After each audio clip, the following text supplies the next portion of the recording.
বন্ধুরা দেখলেনই তো মাছ নিয়ে আসলাম। তো মাছ আনার পর এই যে আলু ফুলকপি দিয়ে রান্না করলাম। তো পিহু এখন খাচ্ছে। ও এসে একটু দেরি হয়েছে খেতে আজকে সকালের খাওয়াটা। তারপর তাই আমি ওকে আগে আমি খেয়ে নেওয়ার পর দুপুরে খাওয়া করে নিলাম। তারপর এখন ওকে খাওয়াচ্ছি। এখন 2টো বাজছে। ও স্নান টান করিয়ে তারপরে এখন খাওয়াচ্ছি। আর এই যে উনি আজকে খুব পেট পুড়ে খাচ্ছেন, মানে খুব খুশি, খুব ভাল লাগছে ওর। মাম্মা ফিশটা কেমন লাগলো? ভালো লেগেছে তো, খুব হ্যাপি ও মাছ খাচ্ছে। আর এদিকে অন্যদিনও ফুলকপি খেতে চায় না, আজকে ফুলকপিটা খাচ্ছে। আর নতুন আলু, তাই আলুর খোসা সহ দিয়েছি, কিন্তু খোসা খায় না।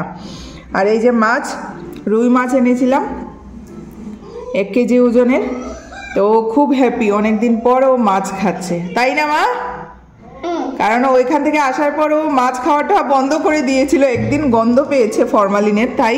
তো আজকে আবার দিলাম তো খাচ্ছে, ভালো খাচ্ছে, তাই নাকি মাম্মা? হ্যাঁ। ও তো বন্ধুদেরকে খাইয়ে দেখিয়ে দাও। হ্যাঁ, খাইয়ে দেখাও।